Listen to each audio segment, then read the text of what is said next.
안녕하세요. 그레이트 시니어입니다. 이번 영상은 사람을 믿고 사는 게 위험한 세상이다라는 주제로 다뤄보겠습니다. 특히 혼자 사시는 분들은 이 영상 꼭 끝까지 시청해 주세요. 구독 꾹 누르셨나요? 그럼 영상 시작합니다. 혼자 살수록 사람을 너무 믿으면 안 되는 이유 일부. 사람은 혼자 살기 시작하면 이상하게 두 가지 마음이 함께 생깁니다. 하나는 이제 누구 눈치 안 보고 편하게 살 수 있겠다는 마음이고, 또 하나는 그래도 말 섞을 사람이 있으면 좋겠다는 마음입니다. 그래서 혼자 사는 분들은 정이 더 귀합니다. 엘리베이터에서 인사 한번 잘 받아주는 사람, 시장 가서 반갑게 이름 불러주는 사람, 아픈데 없냐고 한마디 건네주는 사람. 이런 작은 친절이 괜히 크게 느껴집니다. 그런데 바로 그 마음 때문에 혼자 살수록 사람을 너무 빨리 믿으면 안 되는 일이 생깁니다. 오늘 이야기는 실제로 주변에서 흔히 볼 수 있을 법한 이야기입니다. 주인공은 이른둘 순자 씨입니다. 남편 먼저 보내고 아들, 딸은 각자 살림이 있어 가끔 연락은 하지만 늘 함께 있지는 않습니다. 순자 씨는 오래된 아파트 12층에 혼자 살고 있었습니다. 아침이면 창문부터 열고 화분에 물을 주고 텔레비전 볼륨을 조금 크게 올려놓고 혼잣말처럼 뉴스에 대답하는 그런 평범한 분이었습니다. 요즘 물가가 왜 이렇게 올라? 에휴, 저런 날씨엔 무릅쓰시지. 이렇게 말해도 집안에서는 아무도 대답하지 않습니다. 그래서 순자 씨는 밖에 나가 사람 냄새 맡는 걸 좋아했습니다. 시장도 자주 가고 동네 슈퍼에도 괜히 한 번 더 들르고 경비 아저씨에게도 꼭 말을 붙였습니다. 그 아파트 1층에는 작은 반찬 가게가 하나 있었습니다. 주인은 50 중반쯤 되어 보이는 정희 씨였는데 말솜씨가 좋고 사람을 참 편하게 만드는 타입이었습니다. 순자 씨가 가게 앞을 지나가면 늘 먼저 불렀습니다. 어머, 어머니. 오늘은 얼굴이 더 좋아 보이세요. 지난번에 드린 멸치볶음은 입맛에 맞으셨어요? 혼자 계시면 끼니 거르지 마셔야 해요. 사실 별말 아닙니다. 그런데 혼자 사는 사람에게는 이런 말이 참 크게 들어옵니다. 누가 내 안색을 봐주고 누가 내 밥 걱정을 해준다는 게 고맙거든요. 처음엔 순자 씨도 그냥 단골 손님 정도로만 생각했습니다. 그런데 사람이란 게 참 신기해서 반찬 2번 사고 국 1번 서비스 받고 김치 조금 더 얹어주고 그러다 보면 마음이 슬쩍 열립니다. 어느 날은 정희 씨가 순자 씨를 보더니 이렇게 말했습니다. 어머니, 오늘 왜 이렇게 힘이 없어 보여요? 혹시 식사 제대로 못하신 거 아니에요? 아이고, 뭘 제대로 못해. 그냥 혼자 먹으려니 귀찮아서 대충 먹는 거지. 그러시면 안 돼요. 혼자 계실수록 잘 드셔야 해요. 제가 미역국 좀 담아드릴게요. 이건 돈 안 받을게요. 순자 씨는 괜히 울컥했습니다. 딸도 바쁘다고 영상통화 한 번 하면 끝인데 이 사람은 내 얼굴 보고 힘이 없어 보인다고 말해주니까요. 그날 순자 씨는 집에 와서 미역국을 데워 먹으며 생각했습니다. 세상에 아직 따뜻한 사람이 있긴 있구나. 그 다음부터는 반찬 가게에 더 자주 가게 됐습니다. 원래는 한 번 사면 사흘 먹을 반찬도 괜히 핑계 만들어 들렀습니다. 어묵볶음도 사고 장조림도 사고 안 사도 될 나물도 샀습니다. 정희 씨는 늘 말이 다정했습니다. 어머니, 혼자 계시면 무서우시죠? 밤엔 좀 그렇지. 아유, 무슨 일 있으면 저한테 말씀하세요. 제가 바로 올라갈게요. 그 말을 듣는 순간 순자 씨 마음속에서 뭔가 툭 풀렸습니다. 그날부터였습니다. 순자 씨는 정희 씨를 그냥 가게 주인으로 보지 않게 됐습니다. 가까운 사람, 내 편 같은 사람, 어쩌면 자식보다 더 자주 보는 사람처럼 느끼기 시작했습니다. 문제는 사람을 믿는 것 자체가 아니라 믿는 속도가 너무 빨랐다는 데 있었습니다. 어느 비 오는 오후였습니다. 순자 씨가 반찬 가게에 들렀더니 정희 씨 얼굴이 평소와 달랐습니다. 환하게 웃던 사람이 한숨부터 쉬는 겁니다. 어머니, 오늘은 제가 정신이 하나도 없네요. 왜 무슨 일 있어? 아유, 말도 마세요. 친정엄마가 갑자기 입원하셨는데 카드 결제가 좀 꼬여서 지금 급하게 돈을 맞춰야 하는데 미치겠네요. 여기서 대부분 사람들은 그냥 아이고 큰일이네 하고 말았을 겁니다. 그런데 순자 씨는 이미 마음이 많이 열린 상태였습니다. 게다가 정희 씨는 그동안 너무도 친절했고 순자 씨 입장에서는 그 친절이 진심이라고 믿고 있었습니다. 정희 씨는 말을 아주 교묘하게 하지는 않았습니다. 오히려 그래서 더 자연스러웠습니다. 어머니한테 말씀드리려던 건 아닌데 제가 너무 정신이 없어서 죄송해요. 이런 얘기 괜히 들려드렸네요. 이 말이 묘합니다. 대놓고 돈 빌려달라는 것도 아닌데 듣는 사람 마음은 더 움직입니다. 부탁은 안 했는데 도와주고 싶게 만드는 말이거든요. 순자 씨는 잠깐 망설였습니다. 그리고 머릿속으로 이런 생각을 했습니다. 저 사람은 나한테 늘 잘해줬잖아. 미역국도 그냥 주고 늘 걱정해줬고 급한 일이라는데 내가 조금 도와줄 수도 있지. 사람이 정이 있어야지. 바로 이 대목이 위험합니다. 혼자 사는 사람은 외로우면 정을 크게 느끼고 정을 크게 느끼면 판단이 작아질 때가 있습니다. 순자 씨는 결국 통장에서 찾은 돈 일부를 봉투에 넣어 건넸습니다. 큰 돈은 아니지만 적은 돈도 아니었습니다. 정희 씨는 너무 미안해하며 두 손으로 봉투를 받았습니다. 어머니, 제가 이번 주 안으로 꼭 드릴게요. 정말 죄송하고 정말 감사해요. 됐어. 사람 사는 게 다 그렇지 뭐. 그 말을 하고 돌아서는데 순자 씨 마음은 이상하게 뿌듯했습니다. 누군가에게 도움이 됐다는 기분. 아직도 내가 쓸모 있는 사람 같다는 기분. 그리고 무엇보다 나는 혼자가 아니구나 하는 착각 같은 안도감이 들었습니다. 하지만 이상한 건 그 다음부터 시작됐습니다. 정희 씨는 여전히 웃긴 웃었습니다. 인사도 했습니다. 그런데 어딘가 조금 달라졌습니다.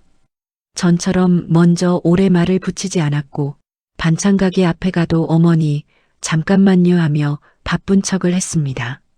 한 번은 순자 씨가 조심스럽게 물었습니다. 엄마는 좀 괜찮대?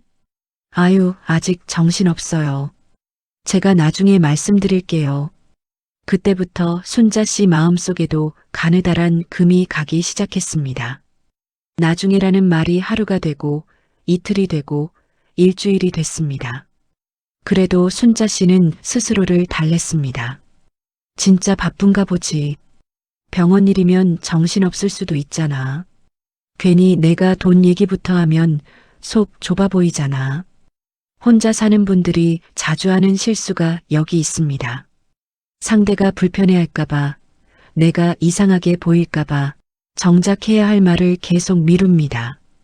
그러다 보면 돈보다 마음이 먼저 다칩니다. 그리고 어느 날이었습니다. 순자 씨가 평소처럼 반찬 가게에 갔는데 문이 닫혀 있었습니다. 휴무라고 종이가 붙어 있었습니다. 그런데 이상한 건 다음 날도 닫혀 있었고 그 다음 날도 닫혀 있었다는 겁니다. 아파트 사람들 입에서도 말이 돌기 시작했습니다. 반찬 가게 사장 어디 갔대? 급하게 정리했다는 말이 있던데. 돈 문제 있었다던데. 그 말을 듣는 순간 순자 씨 머릿속이 하얘졌습니다. 귀에서 웅하는 소리가 나고 발밑이 텅 빈 것 같았습니다. 돈 때문만은 아니었습니다. 물론 돈도 아까웠죠. 하지만 더 아픈 건 그게 아니었습니다. 내가 또 사람을 잘못 봤구나. 나는 왜 이렇게 쉽게 믿었을까? 그 사람이 나를 걱정한 게 아니라 내 외로움을 본 걸까? 집에 돌아온 순자 씨는 한참을 소파에 앉아 있었습니다.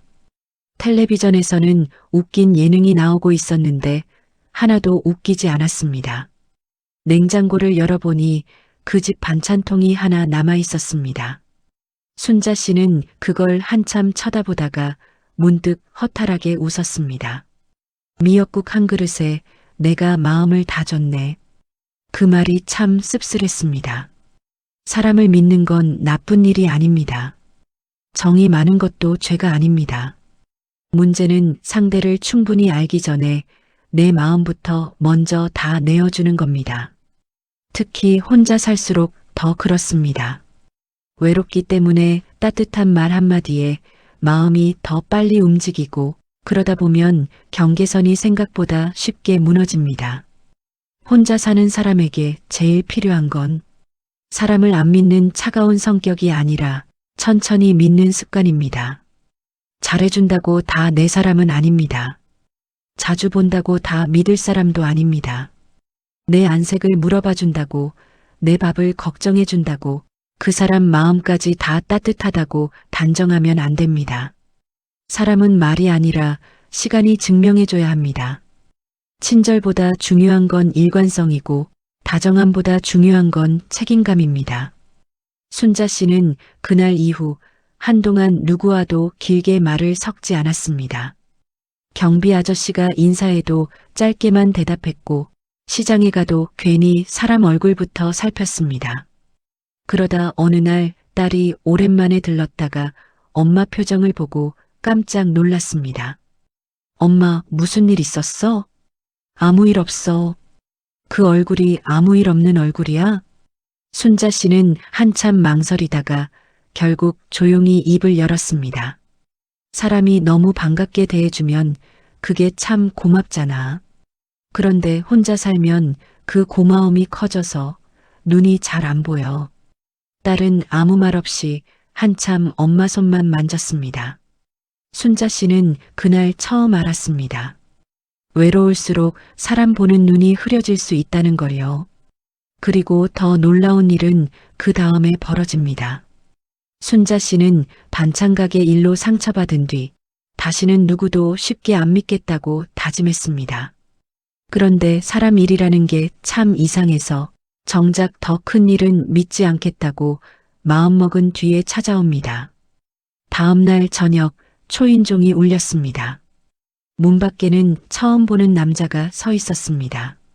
정장을 입고 서류 봉투를 들고 아주 공손한 목소리로 말했습니다.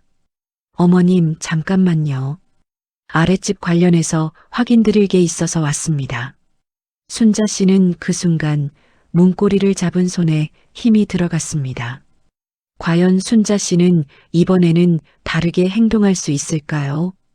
혼자 살수록 사람을 너무 믿으면 안 되는 진짜 이유는 좋은 사람처럼 보이는 얼굴이 생각보다 너무 많기 때문입니다. 2부에서는 초인종 하나로 시작된 더 아슬아슬한 이야기와 함께 혼자 살수록 절대 바로 열면 안 되는 마음의 문에 대해 이어가겠습니다. 혼자 살수록 사람을 너무 믿으면 안 되는 이유 2부. 지난 이야기에서 순자 씨는 반찬가게 사장 정혜 씨에게 마음을 열었다가 크게 상처를 받았습니다. 돈도 돈이지만 더 아픈 건 사람이었습니다. 나를 챙겨주는 줄 알았는데 내 외로움을 본 거였구나. 그 생각이 들자 순자 씨는 한동안 문 밖 세상이 다 낯설어졌습니다. 그런데 사람 일은 참 이상합니다. 한번 당하고 나면 다음부터는 절대 안 속을 것 같죠. 이제는 누가 다정하게 말해도 안 믿고 누가 웃어도 경계할 것 같죠. 그런데 막상 또 다른 얼굴로 또 다른 방식으로 다가오면 마음이 다시 흔들립니다. 사람이 약해서라기보다 사기치는 쪽이 생각보다 너무 자연스럽기 때문입니다. 그날 저녁이 그랬습니다. 초인종이 울리고 문 밖에는 처음 보는 남자가 정장을 입고 서 있었습니다. 손에는 서류 봉투가 들려 있었고 말투는 아주 차분했습니다. 어머님, 잠깐만요. 아랫집 누수 관련해서 확인할 게 있어서 왔습니다. 누수요? 네. 천장 쪽에 물이 샌다고 해서요. 윗집 확인이 필요합니다. 순자 씨는 순간 심장이 철렁했습니다. 혼자 사는 사람들은 이런 말에 약합니다. 누수, 관리비, 보일러, 가스 점검, 택배 확인. 이런 단어는 괜히 무섭고 내가 잘못한 게 있을까봐 먼저 불안해집니다. 순자 씨는 문을 아주 조금만 열었습니다. 체인 걸린 상태로 남자를 쳐다봤습니다. 남자는 서류를 한번 흔들어 보이며 아주 익숙한 표정으로 말했습니다. 관리실 통해서 온 겁니다. 오래 안 걸려요. 싱크대랑 욕실만 한번 보면 됩니다. 관리실에서 왔다고요? 네. 아랫집에서 계속 연락이 와서요. 오늘 확인해야 한다고 해서 급하게 왔습니다. 여기서 많은 분들이 무너집니다. 서류를 들고 있고 말투가 차분하고 괜히 전문 용어 몇 개 섞어 말하면 정말 직원처럼 보이거든요. 게다가 혼자 사는 분들은 괜히 일 크게 만들기 싫어서 이런 생각을 합니다. 내가 협조 안 하면 더 번거로워지겠지. 진짜 관리실 사람이면 괜히 의심하는 것도 민망하잖아. 오래 안 걸린다니까 그냥 열어줄까? 순자 씨도 딱 그 생각을 했습니다. 손이 체인 쪽으로 가려는 순간이었습니다. 그때 문득 며칠 전 딸이 했던 말이 떠올랐습니다. 엄마, 누가 와도 바로 열지 마. 관리실이든 뭐든 꼭 전화부터 해. 아이고, 내가 애도 아니고 알아서 하지. 엄마는 사람 말투 좋으면 마음부터 열잖아. 그 말이 그때는 좀 서운했습니다. 내가 무슨 그렇게까지 어수룩한 사람인가 싶었죠. 그런데 그 순간만큼은 그 말이 귀에 또렷하게 박혔습니다. 순자 씨는 문을 더 열지 않고 말했습니다. 잠깐만요. 내가 관리실에 전화해 볼게요.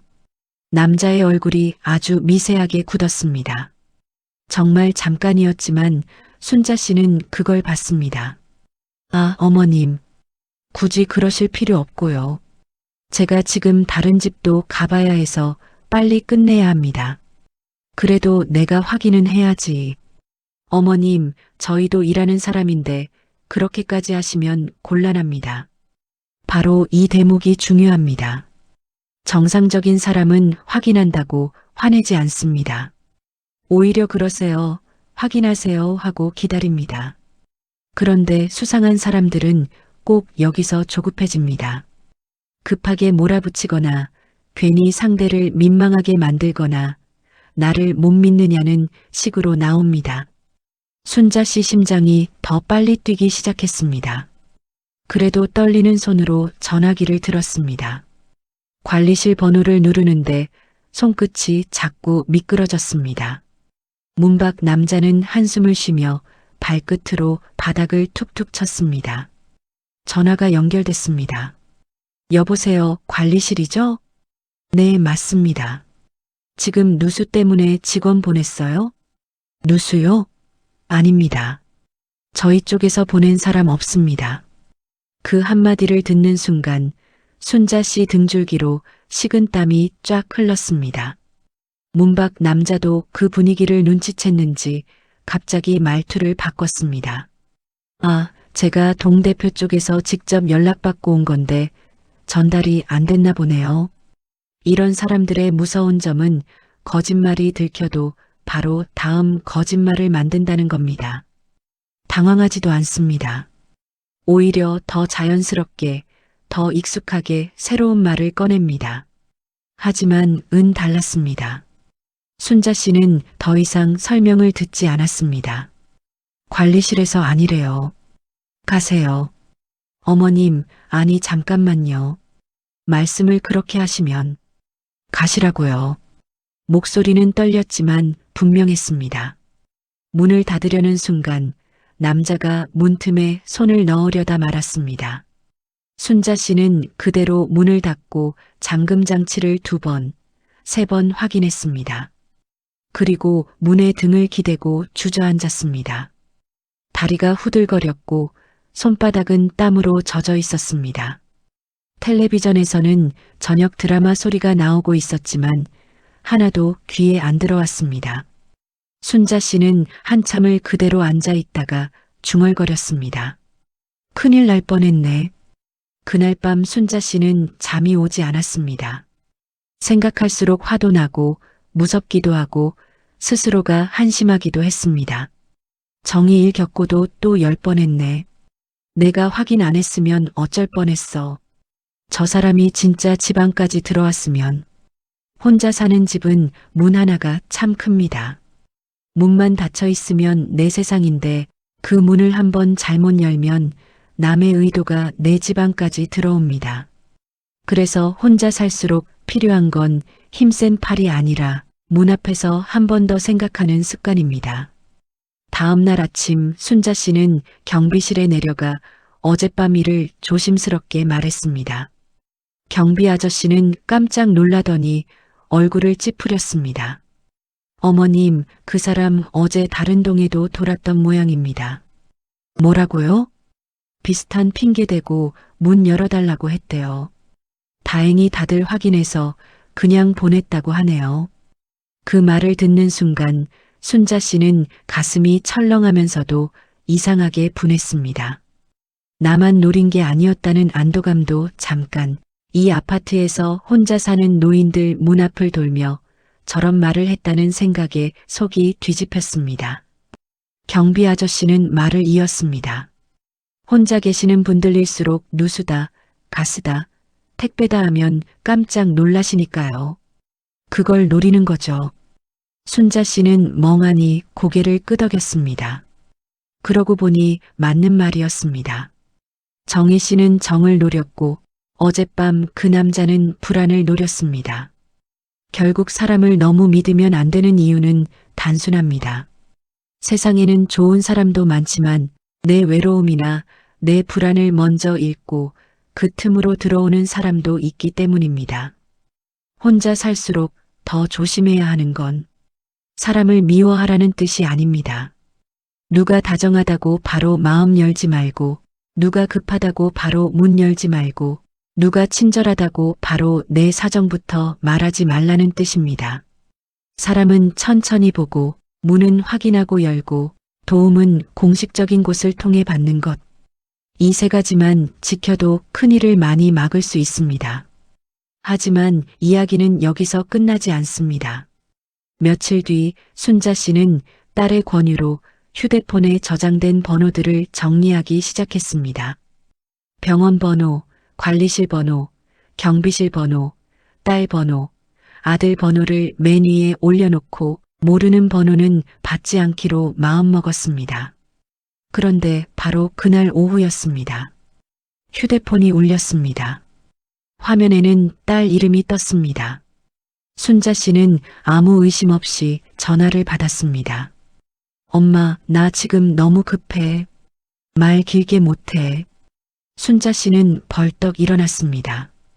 그 목소리는 분명 딸 목소리 같았습니다.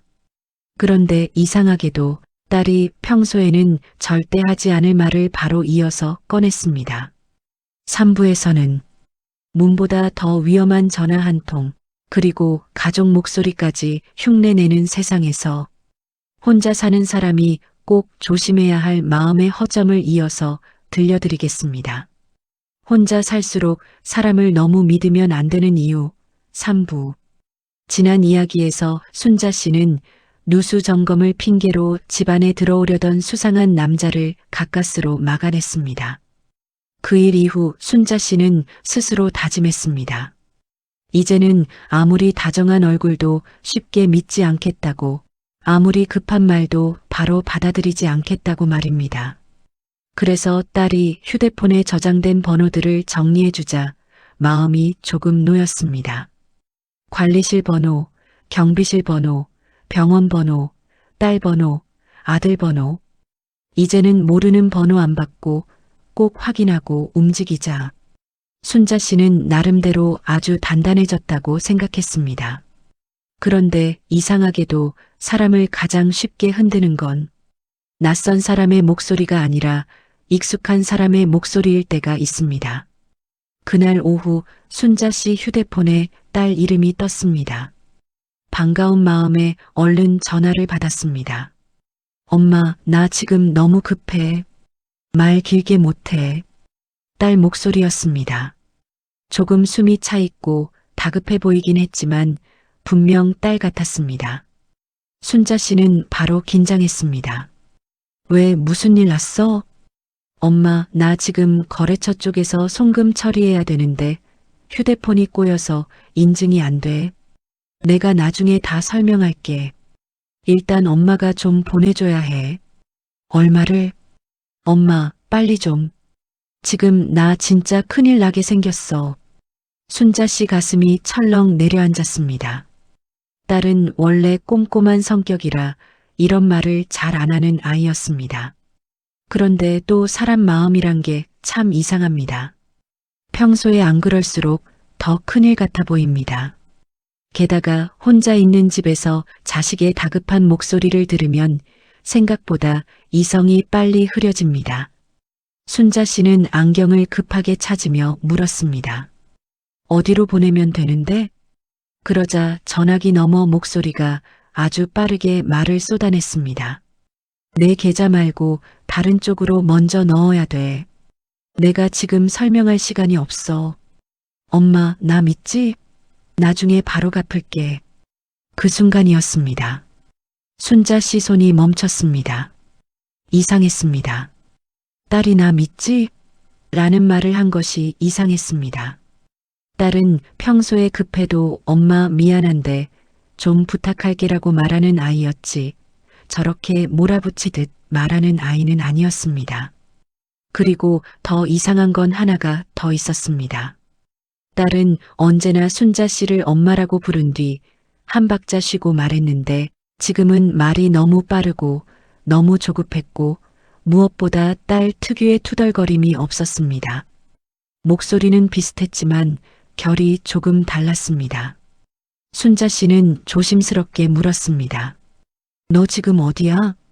엄마, 그런 거 묻지 말고 빨리 좀 보내줘. 나 지금 회사 사람들 다 기다리고 있어. 회사면 옆에 누구 있겠네. 바꿔봐. 엄마.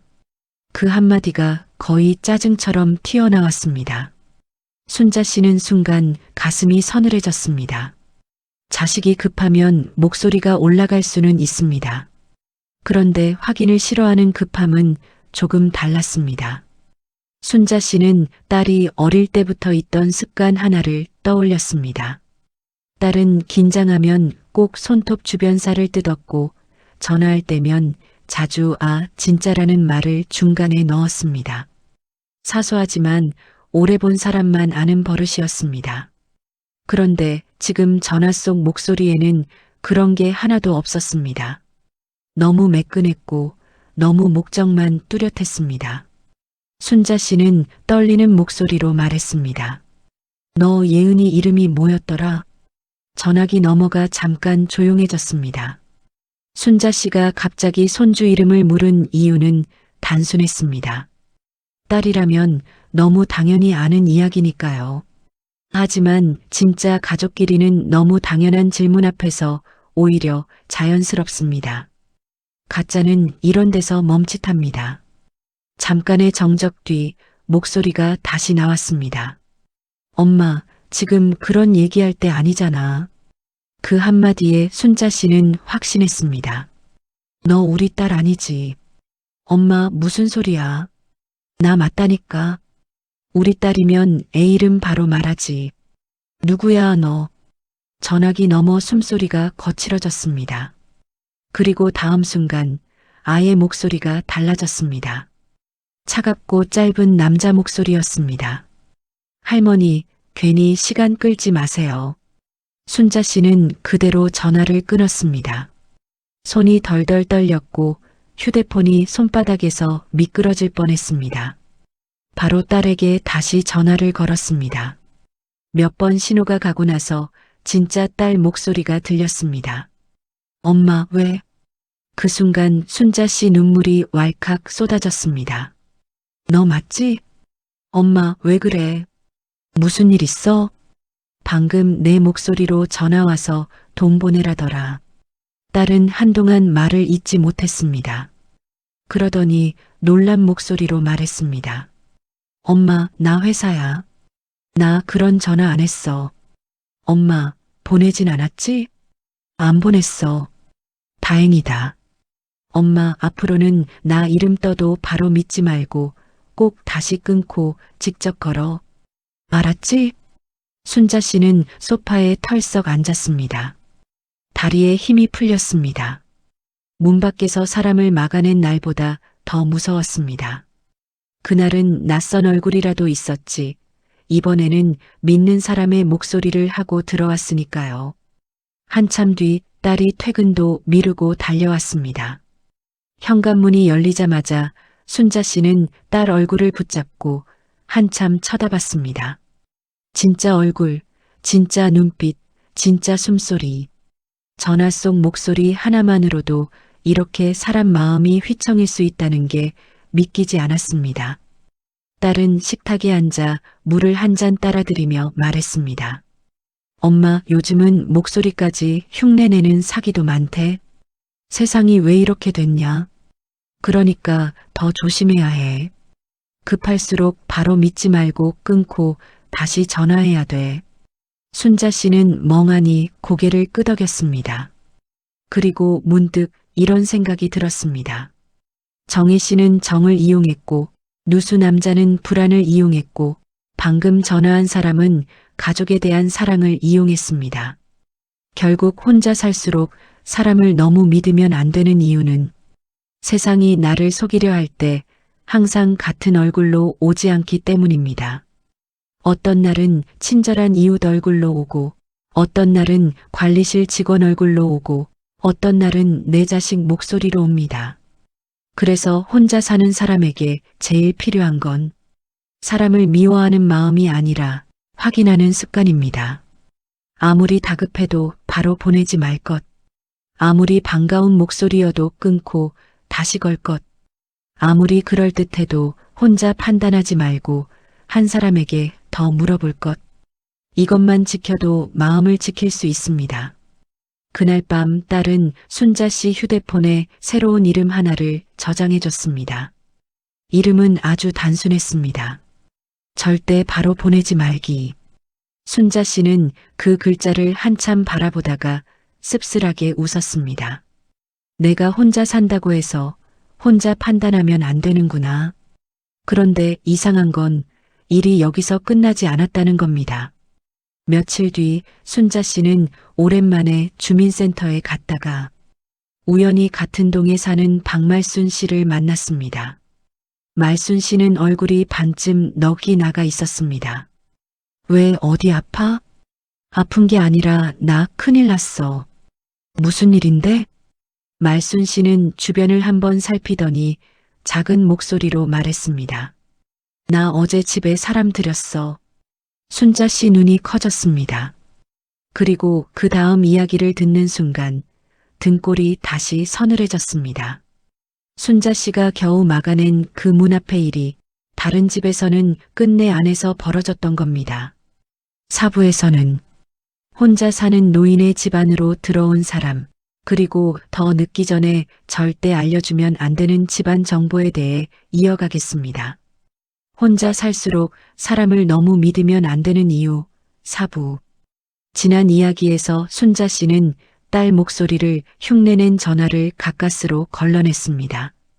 정희 씨는 정을 이용했고 누수 점검 남자는 불안을 이용했고 전화 속 사기꾼은 가족에 대한 사랑을 이용했습니다. 사람을 속이는 방식은 참 여러 가지였습니다. 그래서 순자 씨도 이제 조금은 알 것 같았습니다.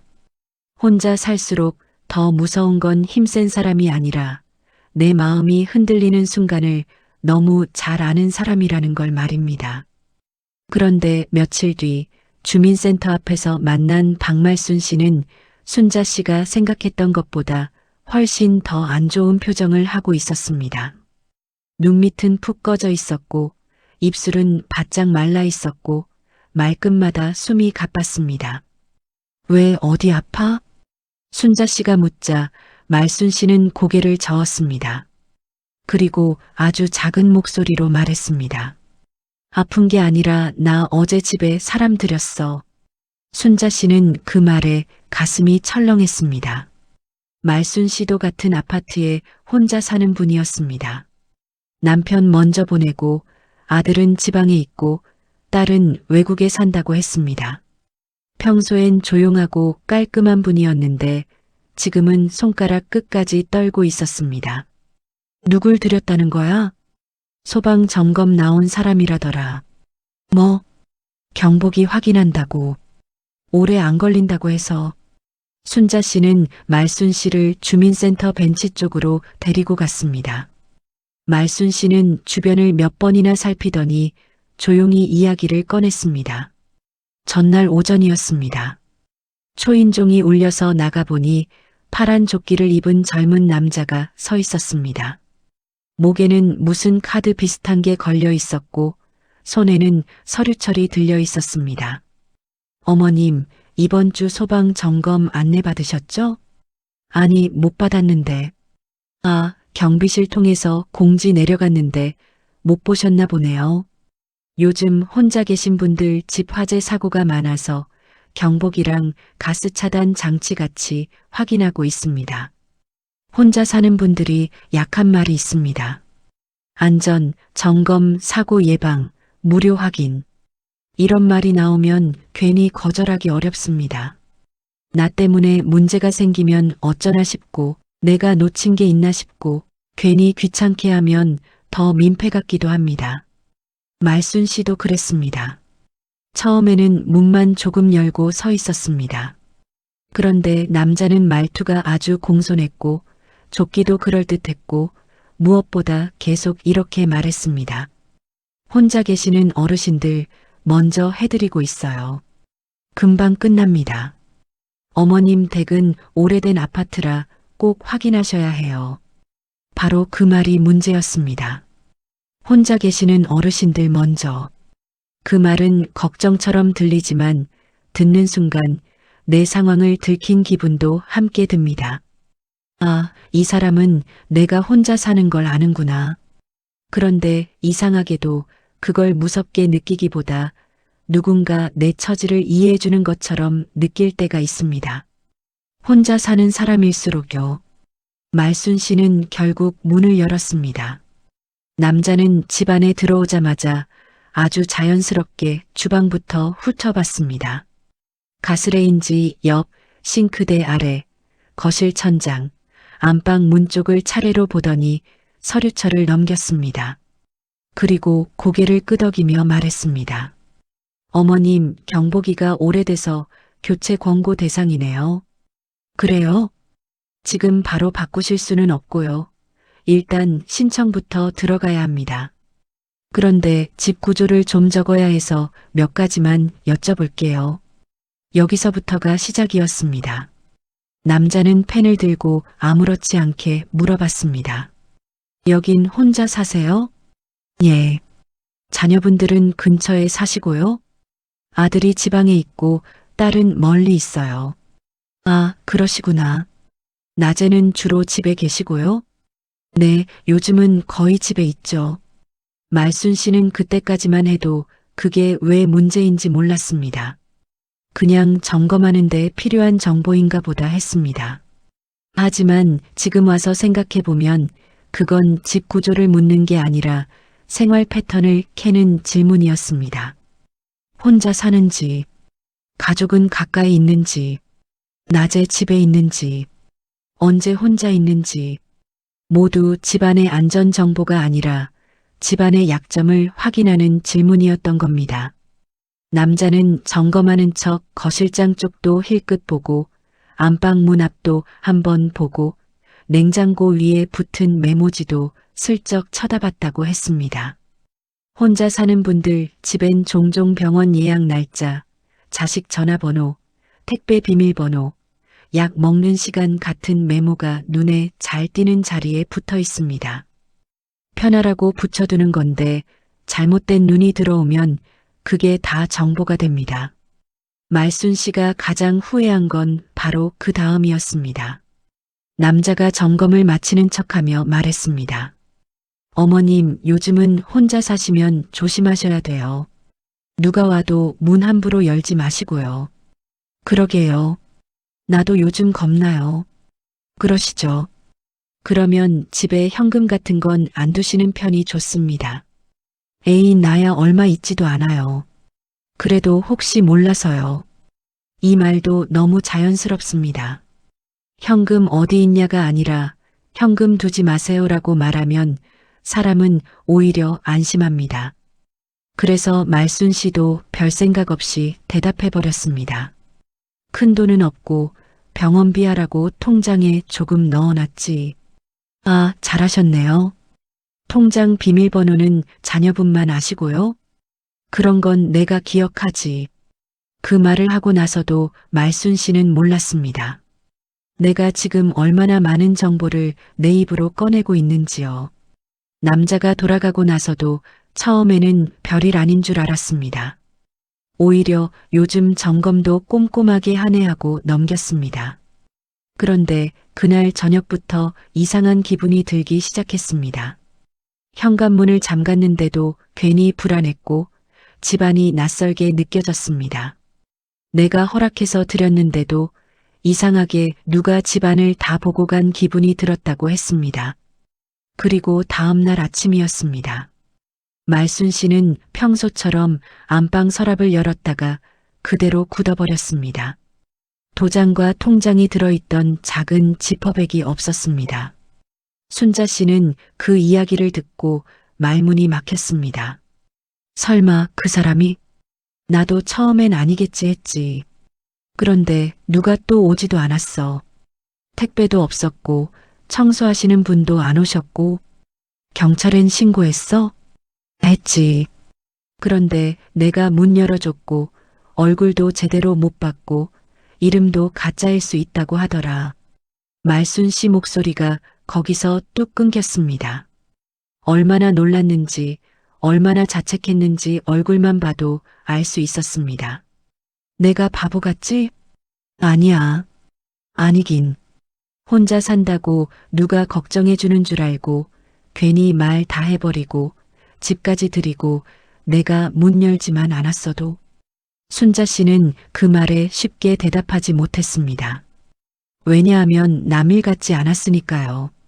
자신도 반찬가게 정희 씨에게 마음을 열었고 누수 남자에게 문을 열 뻔했고 딸 목소리 전화에 돈을 보낼 뻔했습니다. 결국 정도 다르고 모양도 다를 뿐 모두 같은 이야기였습니다. 혼자 살수록 사람을 너무 믿으면 안 되는 이유. 그건 세상이 무서워서만이 아닙니다.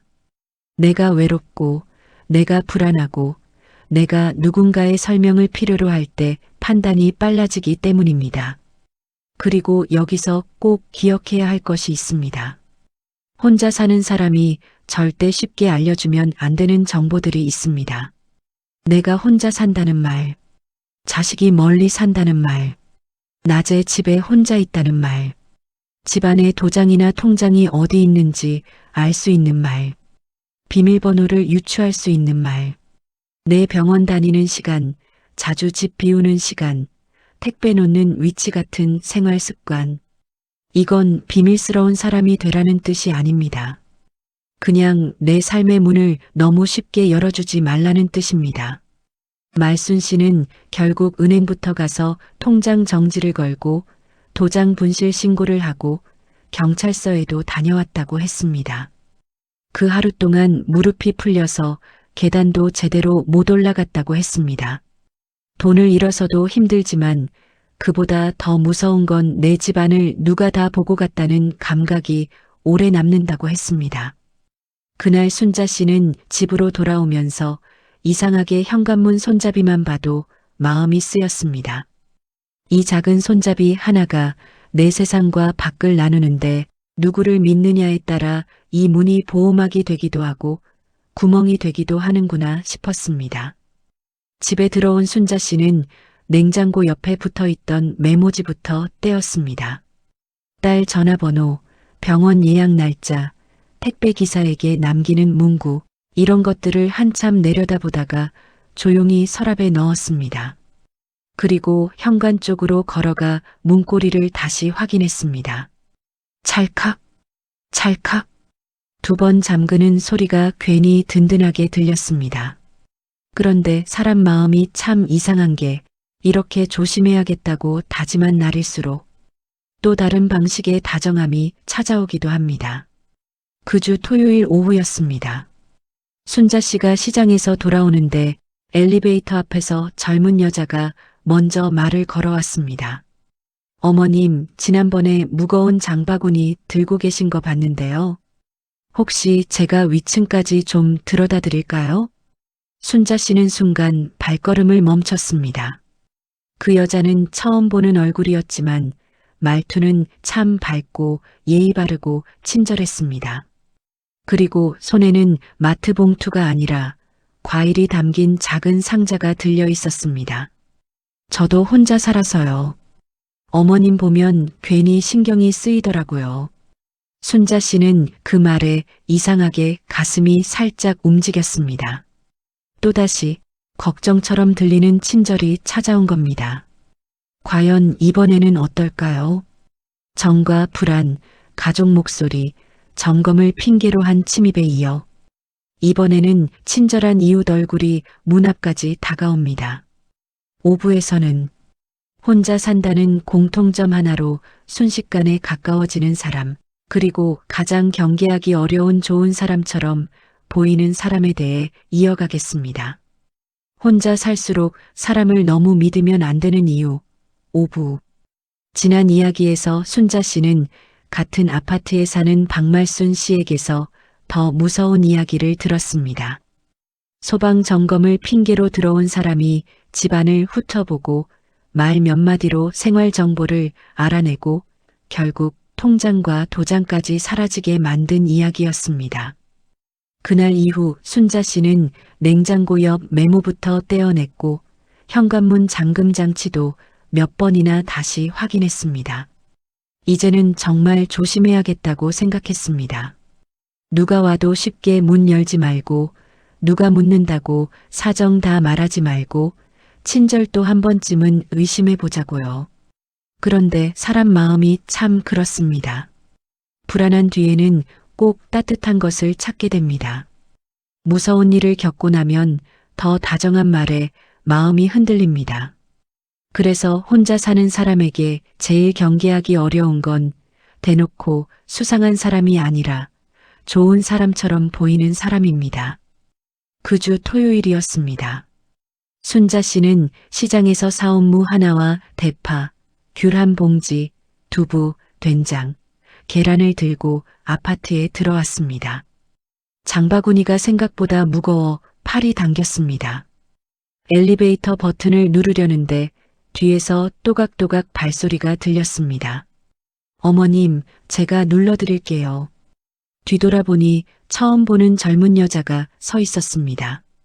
35 안팎쯤 되어 보였고 회색 니트에 검은 코트를 입고 있었습니다. 머리는 단정하게 묶여 있었고 화장도 진하지 않았습니다. 무엇보다 웃는 인상이 참 깨끗해 보였습니다. 아이고, 괜찮아요. 아니에요. 장이 너무 무거워 보이세요. 몇 층이세요? 12층. 어머, 저 11층이요. 거의 다 같이 가네요. 엘리베이터 문이 열리고 둘은 함께 탔습니다. 젊은 여자는 자연스럽게 장바구니를 한번 보더니 웃으며 말했습니다. 시장 다녀오셨나 봐요.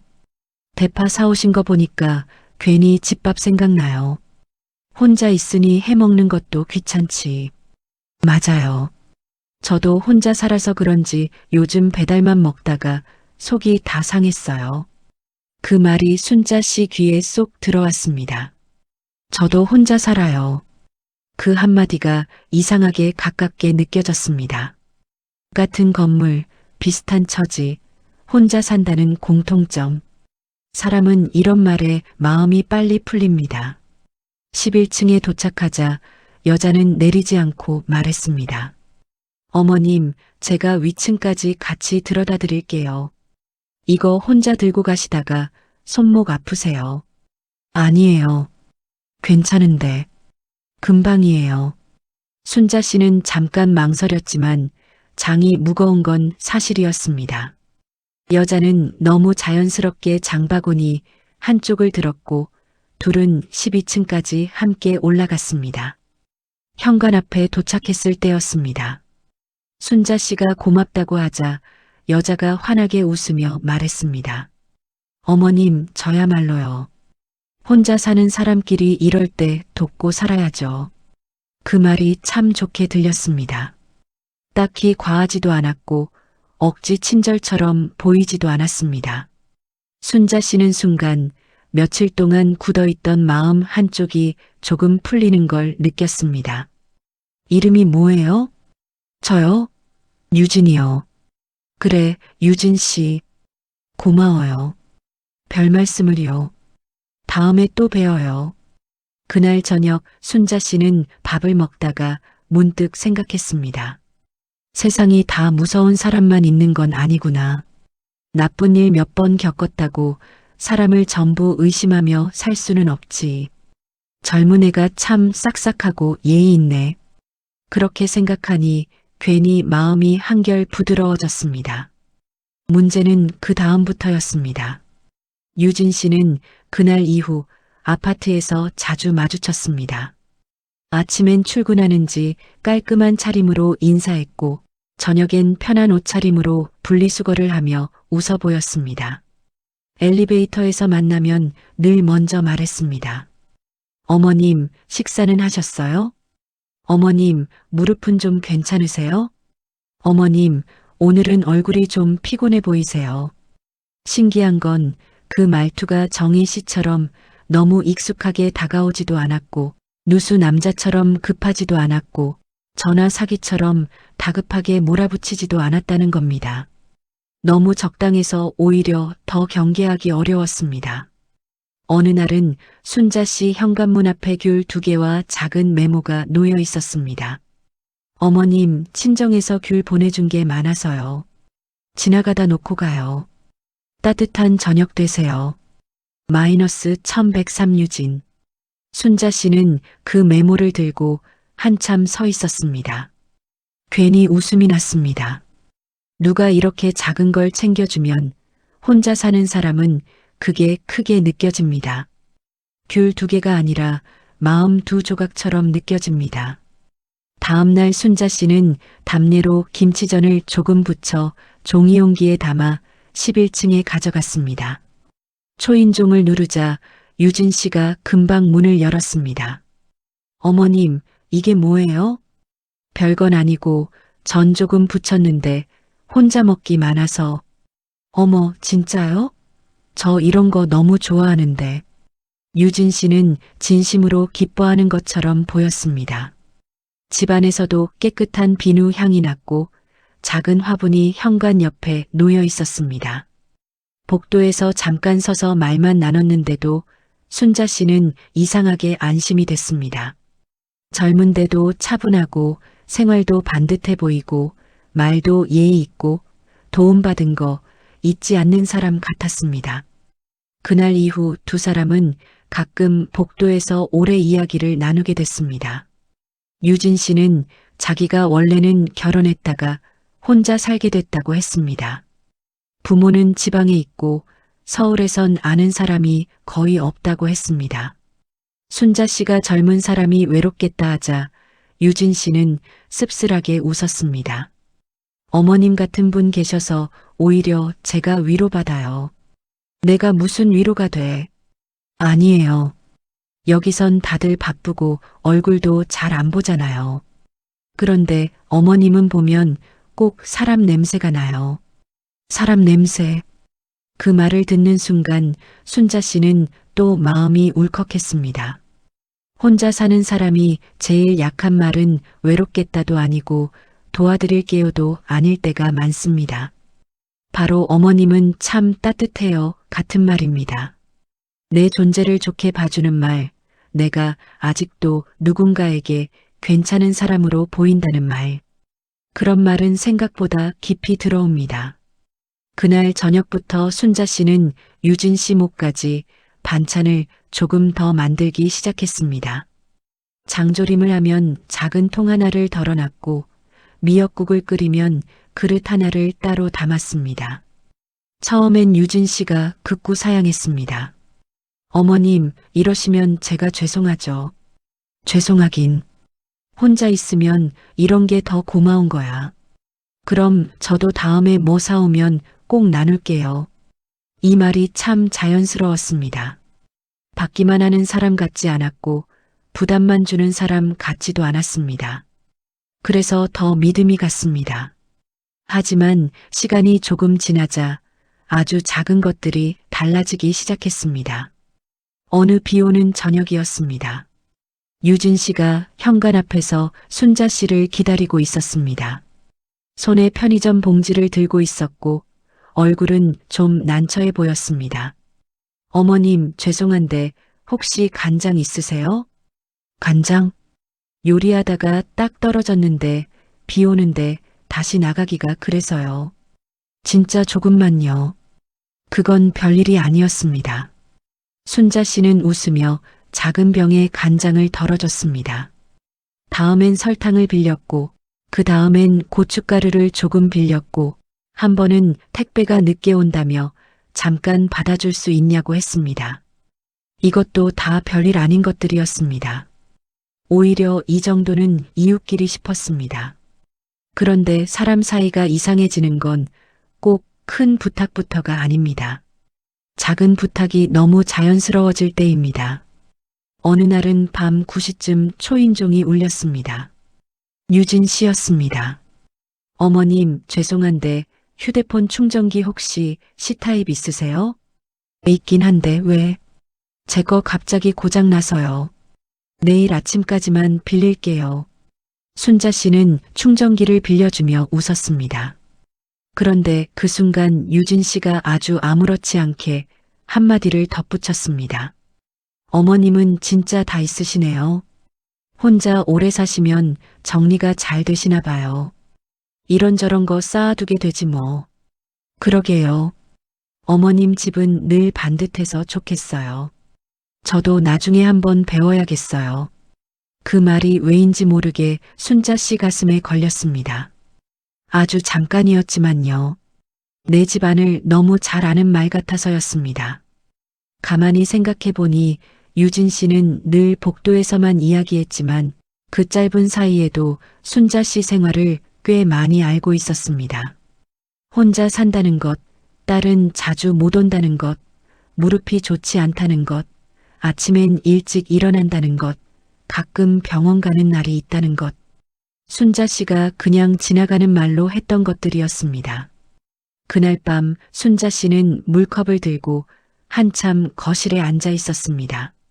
내가 또 마음을 너무 빨리 준 건가? 아니야, 저 아가씨는 다르지. 근데 왜 자꾸 내 생활이 저 사람 입에 오르내리는 느낌이 들지? 사람을 믿는다는 건 이상합니다.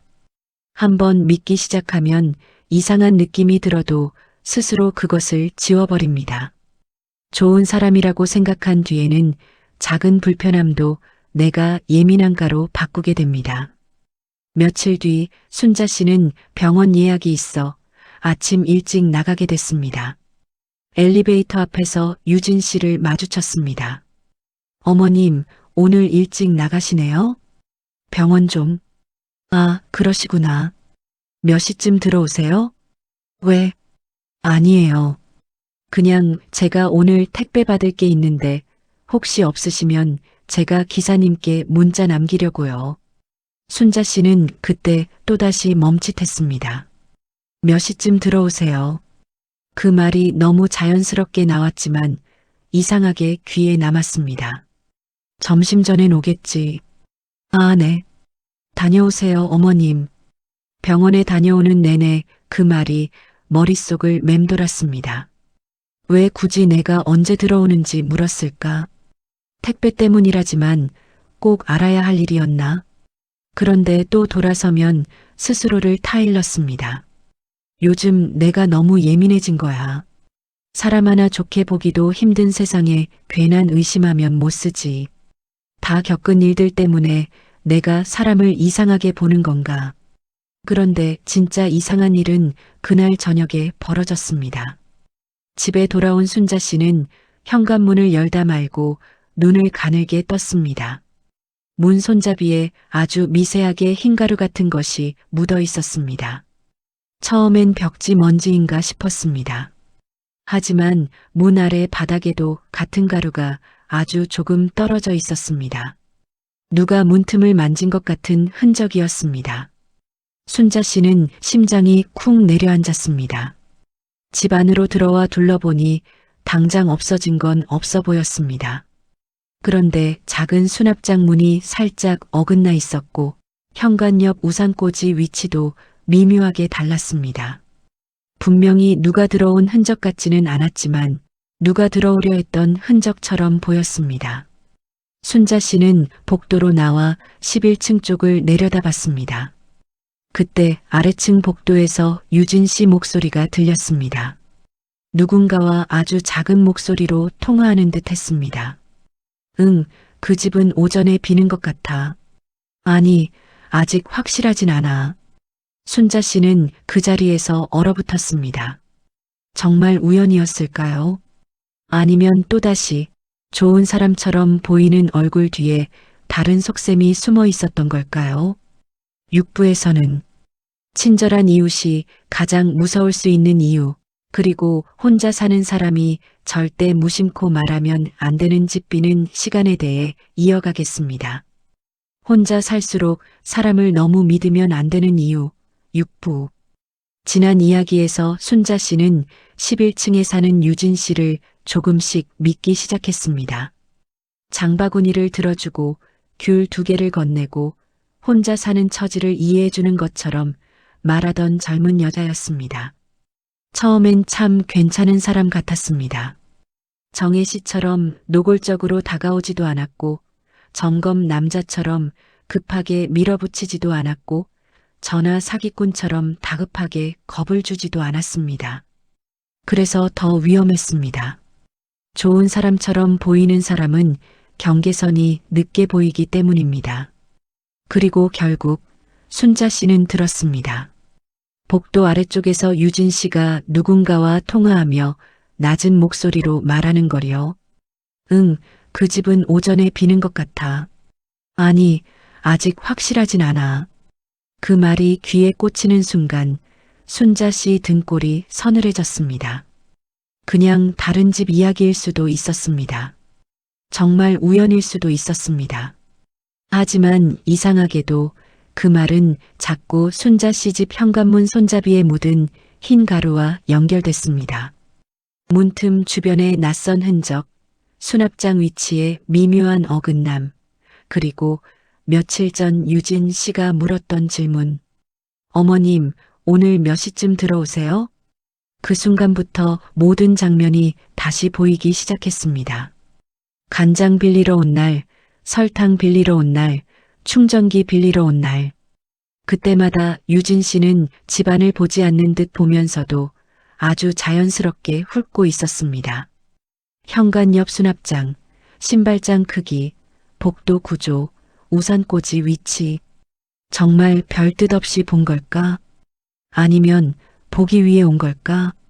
순자 씨는 숨도 크게 못 쉬고 조용히 집 안으로 들어왔습니다.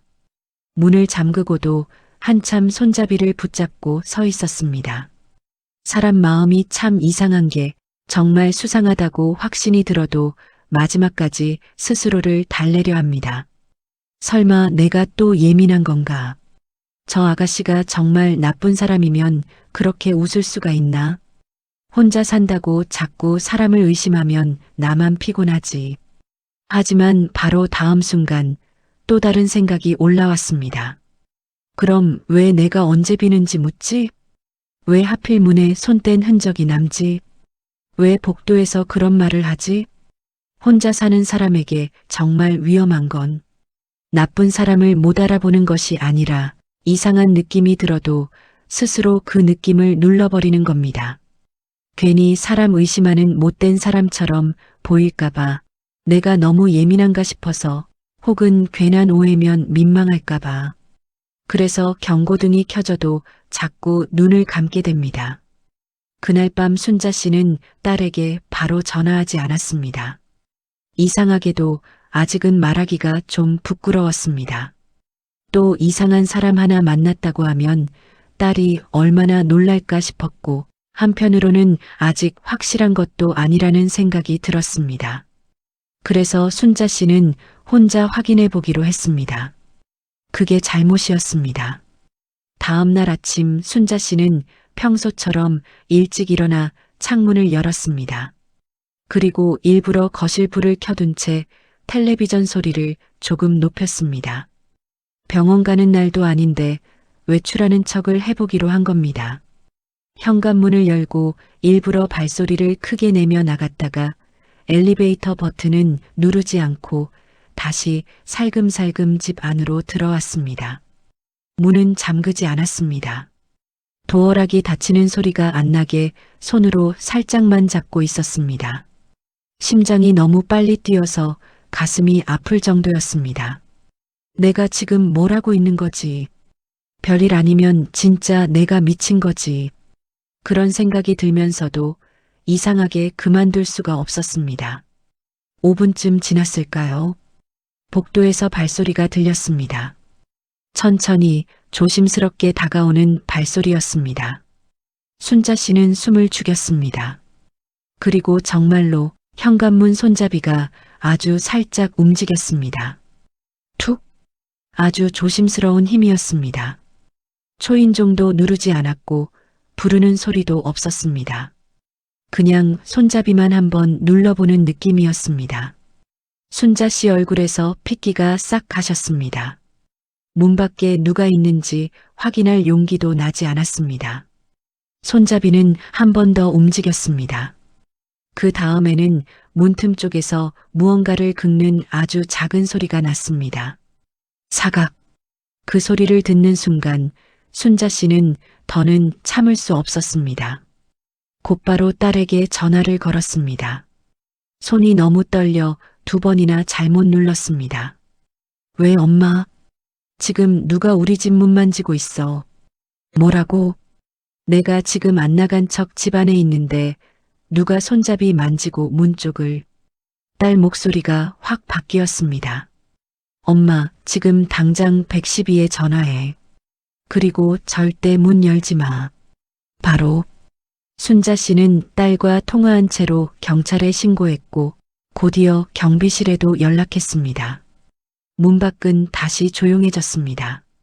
하지만 그 조용함이 더 무서웠습니다. 아까까지 거기 누가 있었는데 이제는 없는 것처럼 숨은 느낌이었습니다. 10분도 안 돼 경비 아저씨와 경찰이 올라왔습니다.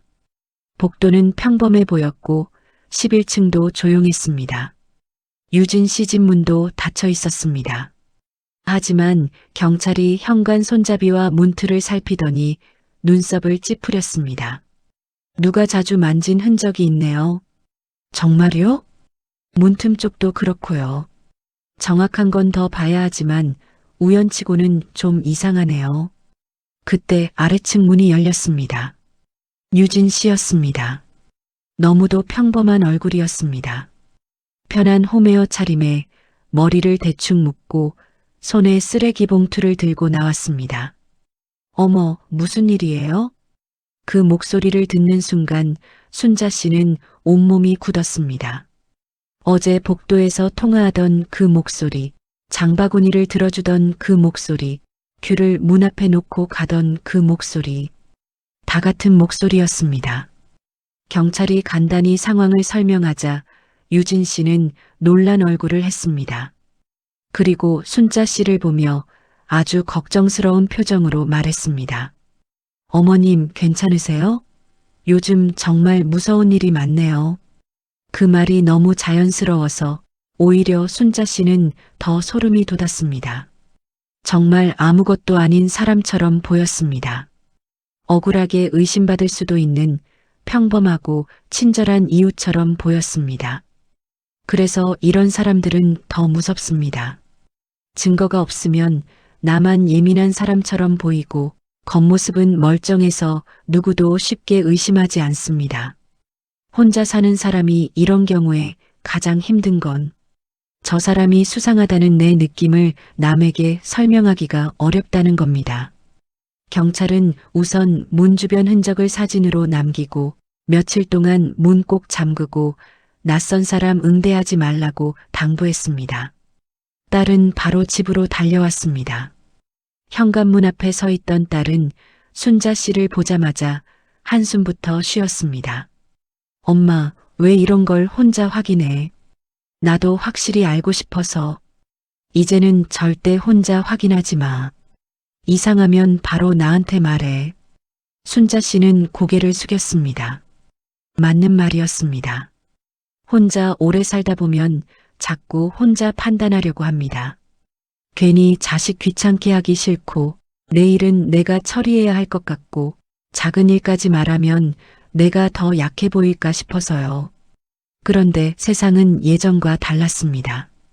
이제는 친절한 이웃 얼굴로도 걱정하는 표정으로도 같은 아파트 주민이라는 말로도 얼마든지 가까이 들어올 수 있었습니다. 그날 밤 딸은 순자 씨 집에 머물렀습니다. 현관 쪽에 작은 문열림 알림 장치도 달아두고 도어락 비밀번호도 바꾸고 현관 앞에 놓인 물건이 있으면 절대 바로 들이지 말라고 신신당부했습니다. 순자 씨는 누워서도 잠이 오지 않았습니다. 정말 무서운 건 도둑이 아니었습니다. 사기꾼도 아니었습니다. 좋은 사람처럼 보여서 내가 먼저 문을 열어준 사람이 제일 무서웠습니다. 그리고 그날 새벽 딸이 잠든 사이 순자 씨는 물을 마시러 거실로 나왔다가 휴대폰 화면을 보고 그대로 멈췄습니다. 모르는 번호로 문자 한 통이 와 있었습니다. 어머님, 저예요. 오해가 있으신 것 같은데요. 저 정말 어머님 걱정돼서 그런 거였어요. 순자 씨는 손끝이 차가워졌습니다. 번호는 저장되어 있지 않았지만 누가 보냈는지 직감적으로 알 수 있었습니다. 유진 씨였습니다. 그런데 더 이상한 건 문자 맨 마지막 줄이었습니다. 문 앞에 귤 놓고 갈게요. 내일 이야기해요. 순자 씨는 천천히 현관 쪽을 바라봤습니다. 문 밖 복도는 조용했습니다. 하지만 이상하게도 지금 이 순간에도 누가 거기 서 있을 것만 같은 기분이 들었습니다. 7부에서는 끝까지 좋은 사람인 척하는 사람의 무서움, 그리고 혼자 사는 사람이 절대 받아주면 안 되는 오해 풀자는 접근에 대해 이어가겠습니다. 혼자 살수록 사람을 너무 믿으면 안 되는 이유, 7부. 지난 이야기에서 순자 씨는 11층에 사는 유진 씨를 향한 의심이 거의 확신으로 바뀌는 순간을 맞았습니다. 현관문 손잡이를 누르는 낯선 움직임, 문틈을 건드리는 소리, 그리고 그 직후 도착한 문자 한 통. 어머님, 저예요. 오해가 있으신 것 같은데요. 저 정말 어머님 걱정돼서 그런 거였어요. 사람이 정말 무서울 때는 화를 낼 때가 아닙니다. 오히려 끝까지 다정할 때 더 무서울 때가 있습니다. 왜냐하면 듣는 사람 마음이 다시 흔들리기 때문입니다. 순자 씨도 그랬습니다. 문자를 보자마자 등골은 서늘했지만 마음 한쪽에서는 또 이런 생각이 고개를 들었습니다. 정말 내가 오해한 건가? 저 아가씨가 억울할 수도 있잖아. 경찰까지 오고 나서 내가 너무 크게 만든 건 아닐까? 바로 이 마음이 위험합니다. 혼자 사는 사람은 무서운 일을 겪고도 마지막엔 꼭 자신을 먼저 의심합니다. 상대를 의심하는 건 불편하고 나를 탓하는 건 익숙하니까요. 순자 씨는 거실에 서서 현관문 쪽을 한참 바라봤습니다. 딸은 안방에서 겨우 잠든 상태였습니다. 깨우고 싶지는 않았지만 혼자 이 문자를 보고 있자니 심장이 자꾸 쿵쿵 뛰었습니다. 그때 또 한 번 휴대폰이 짧게 울렸습니다. 어머님, 저 문 앞에 잠깐만 있을게요. 무서워하지 마세요. 순자 씨 손끝이 얼어붙었습니다. 문 밖에 있다는 말이 그렇게 무섭게 들릴 수가 없었습니다. 걱정하지 말라는 말인데 오히려 그 말 때문에 더 무서웠습니다. 사람을 속이려는 사람들은 참 이상합니다. 내가 무섭다는 걸 알수록 더 부드럽게 말합니다. 내가 경계할수록 더 억울한 척하고 내가 피하려 할수록 더 오해를 풀자고 다가옵니다. 그래야 문이 다시 열릴 가능성이 생기니까요. 순자 씨는 조용히 딸을 깨웠습니다. 얘야. 딸은 눈을 비비며 일어났습니다. 왜 엄마? 문자 또 왔어. 저 아래층 아가씨 같아. 딸은 순자 씨 휴대폰을 보더니 얼굴이 딱딱하게 굳었습니다. 엄마, 절대 답장하지 마. 근데 진짜 오해면? 오해면 내일 낮에 경찰이나 관리실 있는 데서 이야기하면 돼. 밤에 문 앞에 와 있는 것 자체가 정상이 아니야. 그 한마디가 아주 명확했습니다. 순자 씨도 그제야 정신이 번쩍 들었습니다. 맞습니다. 정말 억울한 사람이라면 내일 밝을 때 말하면 됩니다. 정말 좋은 사람이라면 밤에 혼자 사는 노인 집 문 앞에 서서 문자를 보내지 않습니다. 정말 정상적인 사람이라면 무서워하지 마세요라는 말을 굳이 하지 않아도 됩니다. 딸은 바로 관리실과 경비실에 전화했습니다. 그리고 현관 앞 카메라 화면을 확인할 수 있는 공동 복도 화면을 요청했습니다. 잠시 뒤 경비 아저씨가 올라왔고 복도는 조용했습니다. 문 밖에는 아무도 없었습니다. 하지만 그게 더 소름 끼쳤습니다. 방금까지 문자가 왔는데 누가 있었던 건지 어디로 사라진 건지 알 수가 없었으니까요. 다음 날 아침 딸은 순자 씨와 함께 관리실로 내려갔습니다. 관리실 직원은 얼굴을 찌푸리며 말했습니다. 어젯밤 11층 그분, 최근 입주자 명부랑 실제 거주 정보가 조금 다릅니다. 무슨 말이에요? 딸이 묻자 직원은 서류를 넘기며 대답했습니다. 본인 명의로 들어온 게 아니라 단기 임대 형식으로 잠깐 거주 중인 것 같아요. 정확한 확인이 더 필요합니다. 순자 씨는 그 말을 듣는 순간 속이 서늘해졌습니다. 이상하게도 이제야 모든 게 맞아떨어지는 느낌이었습니다. 자꾸 사생활을 묻던 말투, 집비는 시간에 관심을 보이던 표정, 필요한 물건을 빌리며 집안을 훑던 시선. 그 모든 것이 그냥 우연이 아닐 수도 있다는 생각이 들었습니다. 딸은 관리실 직원에게 단호하게 말했습니다. 앞으로 저희 엄마 관련해서는 무슨 일이 있어도 관리실 통해서만 연락 주세요. 개인적으로 접근하는 일 없게 해주세요. 직원도 심각한 표정으로 고개를 끄덕였습니다. 집으로 올라오는 엘리베이터 안에서 순자 씨는 한동안 말이 없었습니다. 딸이 조용히 엄마 손을 잡았습니다. 엄마, 왜 그렇게 좋은 사람처럼 보이는 사람한테 더 흔들리는지 알아? 순자 씨는 천천히 고개를 들었습니다. 딸이 말을 이었습니다. 나쁜 사람은 우리가 원래 조심해.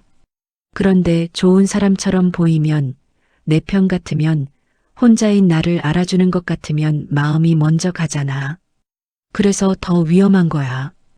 그 말이 참 아프게 맞았습니다. 순자 씨는 반찬 가게 정희 씨를 떠올렸고, 누수 남자를 떠올렸고, 딸 목소리 전화도 떠올렸고, 유진 씨까지 떠올렸습니다. 모양은 달랐지만 다 똑같았습니다. 전부 처음엔 위협적으로 오지 않았습니다.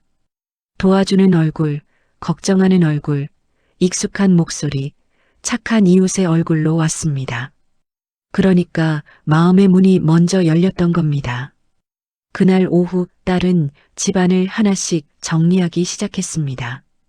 현관 근처에 붙어있던 메모는 전부 치웠고 병원 봉투에 적혀있던 일정도 안 보이게 넣었고 집 안 어디에 무엇이 있는지 쉽게 드러나는 물건도 정리했습니다. 그리고 순자 씨에게 아주 중요한 말을 했습니다. 엄마, 혼자 살수록 절대 받아주면 안 되는 말이 있어. 뭔데? 오해 풀자는 말. 왜? 그 말은 대개 설명하려는 게 아니라 다시 가까워지려는 말이야. 다시 문 열게 하려는 말일 수도 있고. 순자 씨는 그 말을 오래 곱씹었습니다. 정말 그랬습니다. 오해를 푼다는 말은 참 좋은 말처럼 들립니다. 착한 사람은 그 말에 약합니다. 내가 너무 날카로웠나 싶고 상대 말도 들어줘야 하나 싶고 괜히 내가 매정한 사람처럼 느껴지기 때문입니다. 하지만 혼자 사는 사람에게는 때로 오해를 푸는 것보다 거리를 지키는 게 더 중요할 때가 있습니다. 그날 저녁 순자 씨는 처음으로 휴대폰에서 유진 씨 문자를 지우지 않고 그대로 저장해 두었습니다. 전에는 불편한 일은 빨리 지워버리고 싶었는데 이번에는 달랐습니다. 기억해야 할 일이라고 생각했습니다. 내가 왜 무서웠는지, 왜 마음이 흔들렸는지, 왜 끝까지 다정한 얼굴이 더 위험할 수 있는지 잊지 않기 위해서였습니다. 그런데 이야기는 여기서 끝나지 않았습니다. 그날 밤 8시쯤 딸이 잠깐 아래 편의점에 내려간 사이 초인종이 울렸습니다. 순자 씨는 심장이 멎는 줄 알았습니다. 문밖 인터폰 화면을 켜보니 놀랍게도 거기 서 있는 사람은 유진 씨가 아니었습니다. 경비 아저씨였습니다. 순자 씨는 안도의 숨을 내쉬며 인터폰을 받았습니다. 왜요? 그러자 화면 속 경비 아저씨가 평소보다 조금 낮은 목소리로 말했습니다. 어머님, 잠깐만 문 좀 열어보세요. 관리실에서 전달할 게 있습니다. 순자 씨는 순간 손을 멈췄습니다. 평소 같으면 별 생각 없이 열었을 장면이었습니다. 하지만 이번에는 가슴이 묘하게 답답해졌습니다. 왜냐하면 진짜 무서운 일은 늘 이제 좀 알겠다 싶을 때 다시 시작되기 때문입니다. 과연 화면 속 사람은 정말 경비 아저씨가 맞을까요? 아니면 또 다른 누군가가 이번엔 아예 익숙한 얼굴을 이용해 다가오는 걸까요? 8부에서는 혼자 사는 사람이 마지막까지 놓치면 안 되는 한 가지, 그리고 익숙한 얼굴도 다시 확인해야 하는 이유를 이어가겠습니다. 혼자 살수록 사람을 너무 믿으면 안 되는 이유, 8부.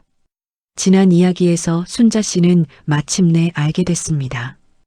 혼자 사는 사람에게 가장 무서운 건 꼭 험상궂은 얼굴이 아니라는 거요. 때로는 반찬가게 사장처럼 다정한 얼굴로, 때로는 관리실 직원처럼 그럴듯한 말로, 때로는 딸 목소리처럼 익숙한 소리로, 때로는 좋은 이웃처럼 반듯한 웃음으로 다가온다는 걸 말입니다. 그래서 딸도 순자 씨도 이제는 조심하고 있었습니다.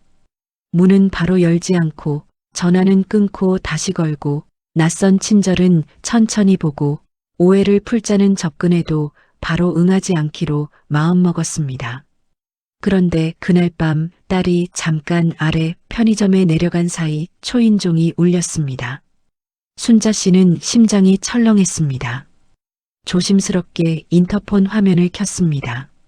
화면 속에는 경비 아저씨가 서 있었습니다. 늘 보던 회색 점퍼에 늘 쓰던 모자, 낯익은 체형. 순자 씨는 순간 안도의 숨을 내쉬었습니다. 낯선 얼굴이 아니니까요. 적어도 모르는 사람은 아니니까요. 왜요? 순자 씨가 인터폰으로 묻자 화면 속 경비 아저씨가 평소보다 조금 낮은 목소리로 말했습니다. 어머님, 잠깐만 문 좀 열어보세요. 관리실에서 전달할 게 있습니다. 전달할 거요? 네. 낮에 신고하신 일 관련해서요. 잠깐이면 됩니다. 정말 그럴듯했습니다. 낮에 경찰도 왔고 관리실에도 이야기를 했으니 뭔가 전달할 일이 있을 수도 있겠다 싶었습니다. 게다가 얼굴도 분명 익숙했습니다. 순자 씨 손이 문고리 쪽으로 가려는 순간이었습니다. 갑자기 딸 말이 떠올랐습니다. 엄마, 이제는 모르는 사람만 확인하는 게 아니야. 익숙한 얼굴도 상황이 이상하면 다시 확인해야 돼. 그 말이 번쩍 들었습니다. 맞습니다. 왜 하필 딸이 잠깐 내려간 그 짧은 시간에 왔을까? 왜 전달할 게 있으면 인터폰으로 설명 안 하고 문부터 열라고 할까? 왜 목소리가 조금 다른 것 같지? 순자 씨는 문고리에서 손을 뗐습니다. 잠깐만요. 내가 관리실에 전화해 볼게요. 그 순간 화면 속 경비 아저씨 표정이 아주 잠깐 굳는 것 같았습니다. 그리고 바로 말을 이었습니다. 어머님, 굳이 그럴 필요 없어요. 금방 끝나요. 바로 그 말이었습니다. 정상적인 사람이라면 네, 그러세요 해야 하는데 확인하지 말라고 말하는 순간 이상했습니다. 순자 씨는 이번엔 망설이지 않았습니다. 인터폰을 끊고 곧바로 경비실 번호를 눌렀습니다. 전화가 2번 울리고 진짜 경비 아저씨 목소리가 들렸습니다. 네, 경비실입니다. 순자 씨는 그 자리에서 숨이 턱 막혔습니다. 아저씨, 지금 우리 집 앞에 와 있어요? 예, 아니요. 저는 1층에 있는데요. 뭐라고요? 무슨 일 있으세요? 순자 씨 손에서 휴대폰이 미끄러질 뻔했습니다. 인터폰 화면을 다시 켰을 때는 이미 복도에 아무도 없었습니다. 조금 전까지 거기 서 있던 사람은 사라지고 없었습니다. 그 순간 문 밖 복도가 세상에서 제일 무섭게 느껴졌습니다. 낯선 사람도 아니고 익숙한 얼굴까지 흉내낼 수 있다면 대체 뭘 믿어야 하나 싶었습니다. 곧 딸이 편의점 봉지를 들고 올라왔습니다. 순자 씨 얼굴을 보자마자 딸 표정이 굳었습니다. 왜 무슨 일 있었어? 순자 씨는 떨리는 목소리로 방금 일을 말했습니다. 딸은 바로 경비실에 다시 연락했고 관리실에도 전화를 넣었습니다. 얼마 지나지 않아 진짜 경비 아저씨와 관리실 직원이 올라왔습니다. 이번에는 순자 씨도 문을 열기 전까지 인터폰으로 먼저 확인했습니다. 그리고 문을 열고 나서도 한동안 손이 떨렸습니다. 경비 아저씨는 복도를 둘러보며 말했습니다.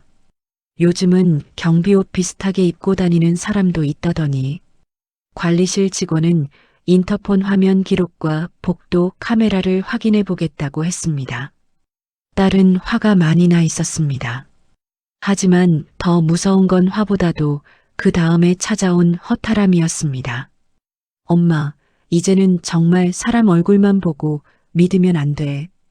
그러게 이제는 아는 얼굴도 다시 확인해야 하네. 순자 씨가 그렇게 말하자 딸은 한숨을 길게 쉬었습니다. 그날 밤 관리실 쪽에서 연락이 왔습니다. 복도 카메라에 잠깐 찍힌 사람은 경비 아저씨와 비슷한 점퍼와 모자를 썼지만 자세히 보면 다른 사람이었습니다. 얼굴은 모자챙과 마스크에 가려 제대로 보이지 않았습니다. 그리고 더 이상한 사실도 하나 확인됐습니다. 11층 유진 씨 집은 그날 오후부터 인기척이 없었다는 겁니다. 관리실에서 확인하러 갔을 때도 문은 닫혀 있었지만 안은 거의 비어 있었다고 했습니다. 급히 짐을 뺀 것처럼 말입니다. 순자 씨는 그 말을 듣고 한동안 아무 말도 하지 못했습니다. 그러니까 결국 그 젊은 여자는 처음부터 잠깐 머물다 갈 사람이었고 장바구니를 들어준 것도 귤 2개를 놓고 간 것도 반찬을 받아가며 웃던 것도 모두 가까워지기 위한 과정일 수 있었다는 뜻이었습니다. 생각해보면 다 있었습니다. 내가 혼자 산다는 걸 알고 싶어 했고 자녀가 자주 오는지 슬쩍 물었고 집 비는 시간을 자연스럽게 캐냈고 필요한 걸 빌리며 집 앞까지 오가는 일을 익숙하게 만들었고 마지막엔 오해를 풀자며 밤에 다시 접근했습니다. 이 모든 게 하나로 이어지자 순자 씨는 갑자기 몸에서 힘이 쭉 빠졌습니다. 소파에 앉아 한참 천장만 봤습니다.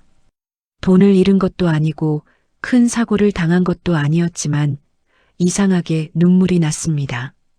딸이 조용히 물었습니다. 엄마 많이 무서웠어? 순자 씨는 한참 뒤에야 대답했습니다. 무서운 것도 무서운 건데 내가 자꾸 사람을 보고 싶은 마음이 있다는 게 더 무섭다. 엄마, 혼자 살면 말이야.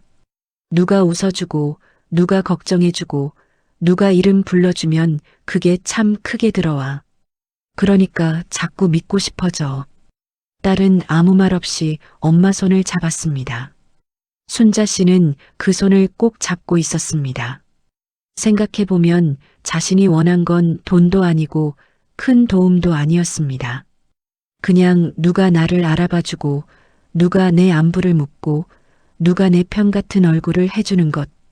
그게 고마워서 마음을 열었던 겁니다. 하지만 그날 순자 씨는 아주 분명하게 하나를 배웠습니다. 혼자 산다고 해서 사람을 다 밀어낼 필요는 없다. 하지만 혼자 살수록 사람을 믿는 속도는 반드시 늦춰야 한다. 다정한 말은 바로 믿지 말 것. 급한 부탁은 바로 들어주지 말 것. 익숙한 얼굴도 상황이 이상하면 다시 확인할 것. 내가 혼자 산다는 말, 언제 집을 비우는지, 자식이 멀리 있는지 같은 정보는 쉽게 말하지 말 것. 오해를 풀자며 다가오는 사람일수록 더 거리를 둘 것. 그리고 무엇보다 이상한 느낌이 들면 내가 예민한가부터 생각하지 말 것. 그건 예민한 게 아니라 내 마음이 나를 지키려고 보내는 신호일 수 있으니까요. 며칠 뒤 순자 씨는 딸과 함께 현관문 안쪽에 작은 종이를 붙였습니다. 큰 글씨로 이렇게 적혀 있었습니다. 누구든 바로 믿지 말고 반드시 다시 확인하기. 그 옆에는 더 짧은 문장도 하나 붙였습니다. 좋은 사람은 확인해도 화내지 않는다. 그 문장을 붙여놓고 나니 순자 씨 마음도 조금 달라졌습니다. 전처럼 무조건 겁먹지는 않게 됐고 그렇다고 전처럼 쉽게 마음을 주지도 않게 됐습니다. 시장에 가면 여전히 사람들과 인사했고 경비 아저씨와도 말 섰고 슈퍼에도 다녔습니다. 다만 전과 다른 점이 하나 있었습니다. 이제는 친절을 받으면 고맙게는 여기되 그 친절에 곧바로 마음의 열쇠까지 같이 주지는 않았습니다. 그게 혼자 사는 사람에게 꼭 필요한 지혜였습니다. 결국 혼자 살수록 사람을 너무 믿으면 안 되는 이유는 세상이 전부 나빠서가 아닙니다. 내가 외롭고 내가 불안하고 내가 누군가의 온기를 그리워하는 순간을 어떤 사람들은 너무도 잘 알아차리기 때문입니다. 그래서 혼자 사는 삶에 필요한 건 차가움이 아니라 천천히 믿는 지혜, 다시 확인하는 습관, 내 삶의 문을 쉽게 열어주지 않는 태도입니다. 그걸 알게 된 뒤 순자 씨는 비로소 조금 덜 무섭게 살 수 있게 됐습니다. 사람을 아예 미워하지도 않았고 그렇다고 사람을 쉽게 품지도 않았습니다. 그 중간에 단단한 자리를 배우게 된 겁니다. 그리고 그날 밤 순자 씨는 혼잣말처럼 아주 작게 중얼거렸습니다. 혼자 살아도 괜찮아. 다만 마음의 문은 아무한테나 열면 안 되는 거였어. 그 말이 이 긴 이야기가 남긴 가장 큰 교훈이었습니다.